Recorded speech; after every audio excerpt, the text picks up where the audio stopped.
Hello guys, in this video I am going to show you how to set your weather preferences on the Lowrance application. But first I just want to mention, don't forget to subscribe to my channel because at 10,000 subscribers I am going to show you my whole YouTube revenue statistics and growth strategy, how to make money online. Now let's jump into it. First of all, open the app on your phone.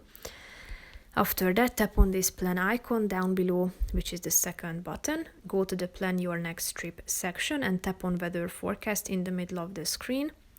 After that, you should wait a few seconds and tap on set weather to tell what kind of weather you like. So here you should set your optimal weather parameters below in terms of the wind speed on this slide, then the wave height, the rain, weather temperature, and the air temperature. And if you are done, just simply tap on this button in the upper left corner of the screen to go back to the previous page to check out the weather forecast.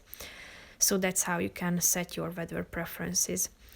That's pretty much it for this video, guys. See you in the next one. Bye bye.